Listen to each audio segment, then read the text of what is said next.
But the Bear bowl season is like 3 or 4 days away, and will continue all throughout the end of the new year and end of this year, and into the new year. Let's talk about the New Year's Six bowls that are outside of the college football semifinal. Michigan State laying 1.5 points to Pitt, total of 60. What do you like in this matchup between top 12 teams?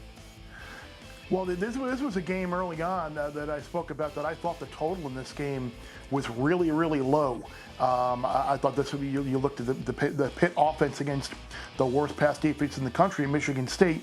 But now there are questions about Kenny Pickett and will he play in this game?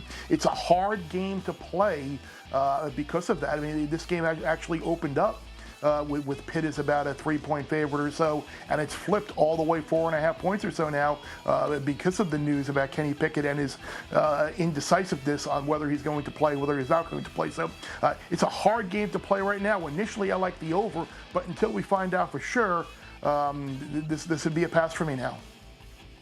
Chick-fil-A Peach Bowl matchup you'll see Thursday, December 30th on ESPN. Now to the PlayStation Fiesta Bowl, featuring the Notre Dame Fighting Irish and the Oklahoma State Cowboys. This is a top 10 matchup. Small total here of 45.5. Notre Dame is laying 2. I'm wondering about that Oklahoma State side off that disappointing Big 12 loss and a potential spot in the college football playoff.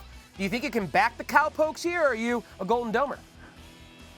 I think you potentially could back Oklahoma State, and I would potentially look at the under in this game. I think with how well that Oklahoma State defense has played all year long, and now a Notre Dame team that's going to be without its best offensive player in Kyron Williams. It's a little odd that the Notre Dame players came out in such public support of hiring Marcus Freeman as their head coach. Now you see Kyron Williams opting out, not playing in the bowl game.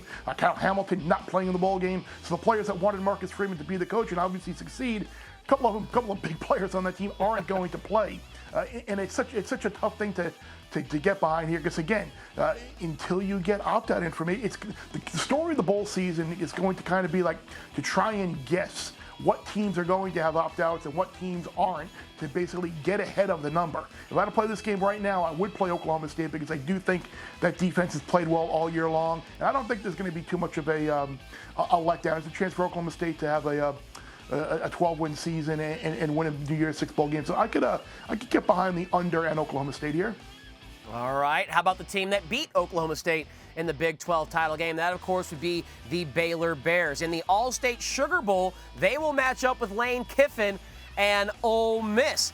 You see, Baylor favored by 1.5 points here. Total of 54.5, which seems super low in a game involving Ole Miss and Lane Kiffin. How do you think you're going to play this one, Bear?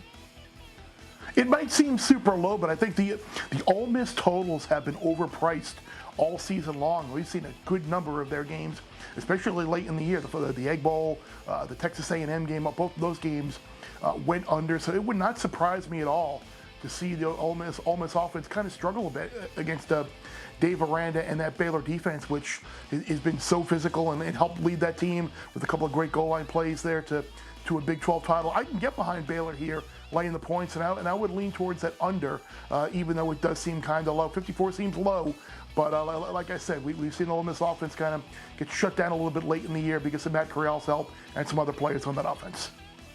All right, Bear, finally, how about the granddaddy of them all? Of course, the Rose Bowl game presented by Capital One. Ohio State laying almost a touchdown against the Utah Utes. Pretty high total here of 66.5. Might we see 70 points on the board in this one? Is there a side that stands out? How you playing this one, Bear? Yeah, I think we potentially could. I right now would lean towards playing Ohio State, only because it feels like Utah is a very popular, trendy underdog pick. Just because of the way they finished the season. You hear about, if the playoff expanded, they would be the team I didn't want to play. Again, are Chris Olave playing? Garrett Wilson playing? We saw Ohio State in the Rose Bowl a couple of years ago get out to a big lead over an overmatched Washington team and win that game. I think if you wait on Ohio State, this number might come down a little bit more. But as long as those receivers in Ohio State play and Stroud and those guys are invested in winning a Rose Bowl, which I would think winning the Rose Bowl would still be a pretty big deal. I know Utah's going to be excited about being there, but there's no question Ohio State's a better team than Utah. And I think if both teams bring their A game, are in this game 100% mentally and physically, I think Ohio State's the right side for sure. And is that total? Is that one that you're comfortable Wagering the over, or is it a strong price in the market? I would kind of wait on that because I would lean towards the over only because I think both teams present matchup problems on the offensive side of the ball. The Utah running game against an Ohio State defensive line, which gave up all those yards against Michigan. But at the same time, the Utah defense is not faced a passing attack with skill position players like Ohio State has all season long. So this could be one of those up and down the field, really entertaining type games. Maybe you get towards like a 38-31 type of game here. So yeah, favorite and over would probably be the way I would go here. He is Chris Fallica, the Bear, joining us from the Bear Cave. Is salmon on the menu for dinner tonight when you head upstairs, Bear? What do we have on that? No, I think we're going. No salmon tonight, unfortunately. The riverbed's a little low, and I wasn't able to stick my paw in there and kind of grab one out. We'll have to head maybe when we go south or west, I can get down to a more lush water-bound area and go in there and grab one out. Thanks for watching ESPN on YouTube. For live streaming, sports, and premium content, subscribe to ESPN+.